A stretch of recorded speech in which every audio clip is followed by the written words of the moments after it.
કારણ કે નંદ બાવાને યશોદામાની એવી જયફ ઉંમર હતી કે કોઈ શક્યતા જ નહોતી. અને આટલી જયફોએ પ્રભુ પધાર્યા. પ્રભુનું સ્વરૂપ, પ્રભુનું તેજ, પ્રકાશ, આભા, સૌંદર્ય, માધુર્ય બધા એટલા તલ્લીન થઈ ગયા કે કીર્તનમાં આવે છે, નંદ ઘેર આનંદ ભયો, કો કાકી નાર અને કો કાકો નર. એવા બધા કીચથી ભરાઈ ગયા, નંદ કે આનંદ ભયો, કે કોણ કોની વહુ છે ને કોણ કોનો વર છે કોઈને ખબર ન પડે. 1 વર્ષ સુધી ચાલ્યો. પછી યશોદામાં કહ્યું, અરે આપણે તો છઠ્ઠી મુક્તાઈ ભૂલી ગયા. તો વરસ પૂરું થયા પછી 7મના દિવસે છઠ્ઠી કરી છે. મંદિરોમાં થાય છે છઠ્ઠી ચિત્રાઈ, અંદર બધું હોય છે. એનું વર્ણન આપણે પાછા જ્યારે જન્માષ્ટમીનો સત્સંગ કરશું, ઠાકોરજી જીવતા રાખશે ત્યારે એક એક વસ્તુનો ભાવ છે કે કેમ આ વસ્તુ. તો સારસ્વત કલ્પમાં 1 વર્ષ નંદ ઉત્સવ ચાલ્યો.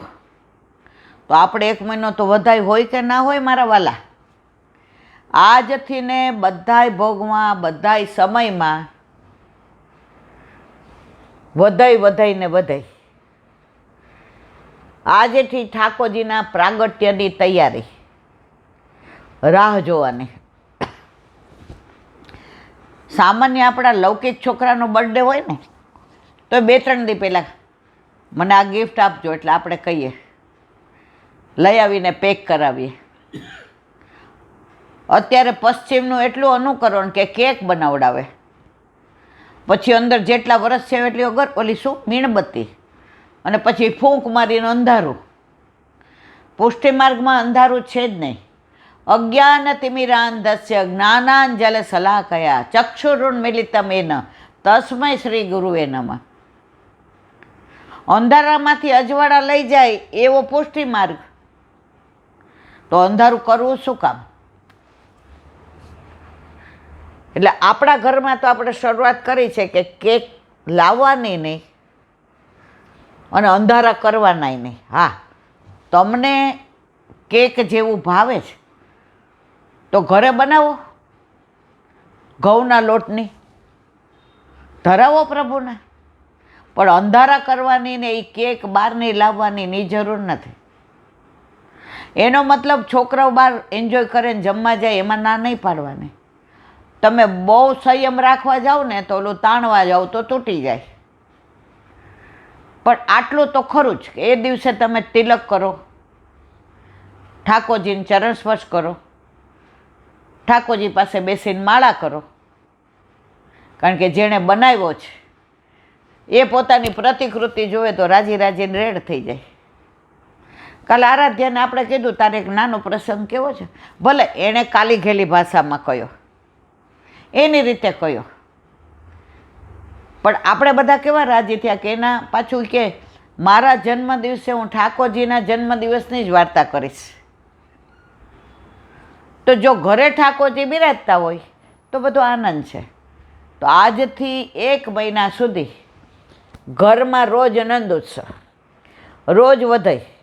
ઠાકોરજીને હવે બીજા ગમે એવા વાદળીને ફાદળીને એવા કોઈ વસ્ત્ર કે આભૂષણ આવશે નહીં. હવે મોસ્ટલી કેસરી ને પીળા ને, વાહ મારા વાલા વાહ. હવે એક નાની વાત,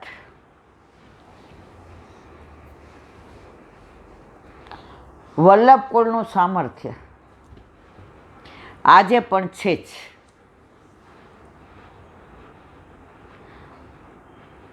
લગભગ 100-125 વર્ષ પહેલાંની સાચી બનેલી હકીકત. વેરાવળમાં ગોવર્ધનેશજી મહારાજ નિત્ય લીલાસ.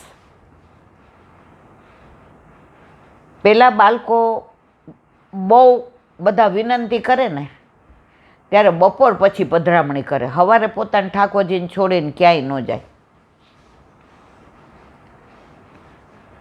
એટલે બપોરે અનોસર થયું એટલે ખવાસને 2 વૈષ્ણવને કીધું કે આપણે આ ગામડે 8-10 વૈષ્ણવોની બહુ જ વિનંતી છે, એટલે પધરામણી કરવાની છે. હવે વેરાવળથી ત્યાં જાય તો એક હાઈવેનો રસ્તો, અને વચ્ચેથી જાય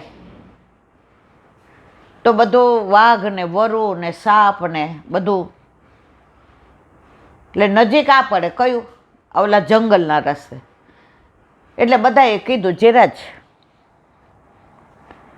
ભલે સેજ મોડું થાય પણ આપણે હાઈવે પરથી જઈએ.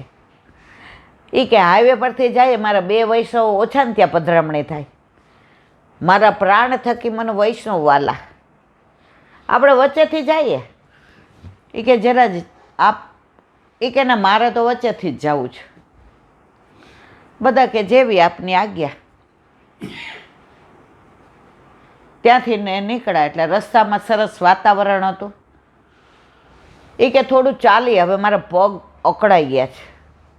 એટલે વૈષ્ણવ હોય ઉતરા ને ડ્રાઈવર બેઠો રહ્યો ને ખવાસે ઉતરા અને જંગલના રસ્તે ચાલે. રસ્તામાં પ્રસંગ કહે, સત્સંગ કરે, પ્રભુની લીલાનું અનુસંધાન, વિરહની વાતો કરે. ત્યાં એક અહીંથી અહીંયા સુધીનો કાળોતરો ડાંગ રસ્તામાં આવીને આમ ફેણ કરીને ઊભો રહી ગયો. એટલે બધાએ જલ્દી જલ્દી ગાડીનું બારણું ખોલી નાખ્યું. પ્રભુ અંદર પધારો. આજની તારીખમાં સૌરાષ્ટ્રમાં વલ્લભકુળને પ્રભુ જ કહે, જે કે કશું જ ના કહેવાય, અમારા પ્રભુ. એ પ્રગટ સ્વરૂપમાં જ આસક્તિ એમની.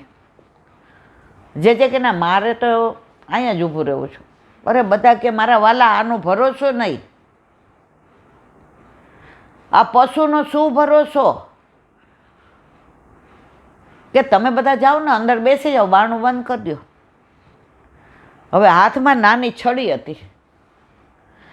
સાપ ત્યાં આમ કરીને ઊભો રહ્યો, આમ હલાવે પણ આવે નહીં આગળ. અને બધાને જે બીક લાગી. હવે જેને આજે બીજું કોઈ હોય તો પકડીને બેસાડી દે, જેને આવું થોડું કરાય. જે સાપ પાસે ગયા અને આ બધાના જીવ તાળવે ચોંટી ગયા. અરે રે અમે શું કરશું, અમારા પ્રભુ અમારા પ્રાણથી વધુ વાલા છે. જઈને ઓલી લાકડી હતી ને એને બરાબર આમ કરી અને સેજ અડાડી, મારી નહીં, સ્પર્શ કરાવ્યો, ટચ. સાપ ત્યાં ને ત્યાં લીલામાં પહોંચી ગયા, વગર મારે. વલ્લભના હાથના સ્પર્શ થયેલી લકુટીથી સાપ ત્યાં ને ત્યાં. પછી જે હાથ ખાસા કર્યા ને પછી કે ત્યાં જઈને અપરસ કરવી પડશે. મર્યા પછી નથી અડ્યા સાપને, જીવતો હતો ત્યારે સ્પર્શ પોતે નથી કર્યો, લાકડીથી કરાવ્યો. ગાડી બેસી ગયા, પછી બેસી ગયા. એ કે આવું જવા દો. એટલે એક વૈષ્ણવ હતા કે જેરાજ આ લીલાનું સમજાણે. એ કે ભાઈ સાંભળ, આ પ્રચાર ને પ્રસારની વસ્તુ નથી, આ પ્રગટ કરે રસ જાય. પણ તમે મારા નિજજન છો, નિજજન માટે તો વલ્લભ પોતાના પ્રાણ દેવાય તૈયાર થઈ જાય. અમારે ત્યાં એક વૈષ્ણવ આવતા હતા, અમારે ત્યાં જ રહે, 24 કલાક અમારી સેવામાં. એનો ભાવ, એની અમારા પ્રત્યેની અનન્યતા, 24 કલાક ખડે પગે સેવા. પણ એને એક મોટી કુટેવ હતી, વૈષ્ણવના દોષ જોવાના અને આગા પાછી કરવાની. કોઈ પણ વૈષ્ણવ આવે, આ તો હારો નકામો છે, ઘરે સેવા કરે છે ને બહાર ખાય છે, આ જેને કહી દો ને તને આવાય ન દે. વળી બીજો આવે, 10 રૂપિયા ભેટમાં, હારો કેવો નકામો છે, આ ઓઇલ મિલ વાળો છે, 1000 રૂપિયાને બદલે 10 રૂપિયા ધરે. જીવનો જો કેવો ચંડાળ છે. બધાનું હાંજ સુધી જેટલા વૈષ્ણવ આવે એના દોષ જોવાના અને બધારે પંચાયત કરવાની.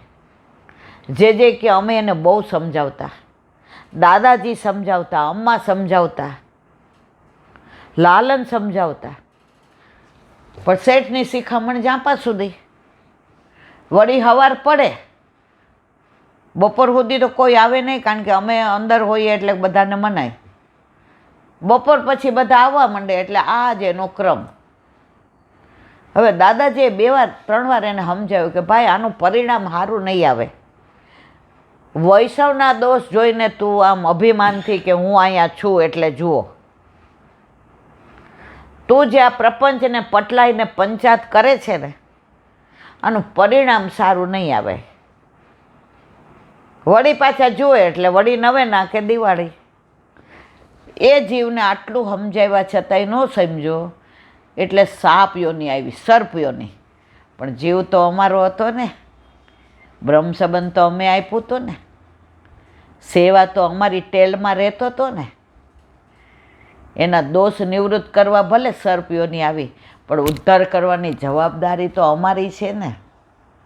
એટલે હું તમારા હાઈવેના રસ્તે મેં ના પાડી, કારણ મારે જીવનો ઉદ્ધાર કરવાનો હતો. અને સર્પયોનીમાંથી એનો ઉદ્ધાર કર્યો. તો વલ્લભ જેનો હાથ એકવાર પકડે છે ને મારા વાલા, એને આજે નહીં, કાલે નહીં, ક્યારેય નથી છોડતા, નથી છોડતા, નથી છોડતા. પણ એને જતાવે તો છે જ. ઘરમાં હોય કે બહાર હોય, ઠાકોરજીના દોષ થાય ને તો ગુરુ માફ કરાવે, ગુરુના દોષ થાય તો વૈષ્ણવ માફ કરાવે, વૈષ્ણવના દોષ થાય તો કોણ માફ કરાવે? બને ત્યાં સુધી વલ્લભે 4 જ વસ્તુ કીધી છે. અન્યાશ્રય ન કરવો. આ બધા અત્યારે જેટલા વૈષ્ણવ આવ્યા હતા, અમે તો દર પૂનમે અમારા જલારામ બાપાને પૂનમ ભરવા જાય. હવે શું કરીએ, ઠાકોરજી પુષ્ટ કરાવ્યા. મેં તમારા જલારામ બાપાને જાજા કરીને પૂનમે જય શ્રી કૃષ્ણ કહેજો, એ રાજી થશે કે લે રામ રામ તો કહેતો હતો. જલારામ બાપા રામને બહુ માનતા હતા. રામ નામ મેં લીન હે, દેખત સબ મેં રામ, તાકે પદવંદન કરું, જય જય જલારામ. એ ભાઈ બોલ્યા તો તમે જય શ્રી કૃષ્ણ અહીંથી કહો ને, એ કે વાહ વાહ વૈષ્ણવ મને જય શ્રી કૃષ્ણ કીધા. જલારામ બાપા સૌથી રાજી થશે. પિતૃઓ નડે, અરે મારા વાલા, જેના ઘરે ત્રિલોકનો નાથ બિરાજતો એને કયો પિતૃ નડે? તો સંશય બધાને થાય પુષ્ટ કરાવે એટલે. એટલે વલ્લભે કહ્યું અન્યાશ્રય નહીં કરવાનો, દુસંગથી દૂર રહેવાનું, અસમર્પિત નહીં લેવાનું, અને વ્યર્થ વાણી વિલાસ નહીં કરવાનો. અત્યારે સૌથી વધુ કરતા હોય તો વ્યર્થ વાણી વિલાસ. આ જોયું મોટી, પોતાના ઠાકોરજીને સૂકા મેવાના હિંડોળા કરાવે ને ખાલી નાટક કરે. જોયા દોષ? તો વૈષ્ણવના દોષ જોઈએ તો આપણે જોયું ને સર્પયોની આવે. પણ ઘણા એવું માને કે આવે તો આવે, પણ અત્યારે તો મજા આવે છે. ઉનકે મન કી વે જાને, મેરે મન જગદીશ.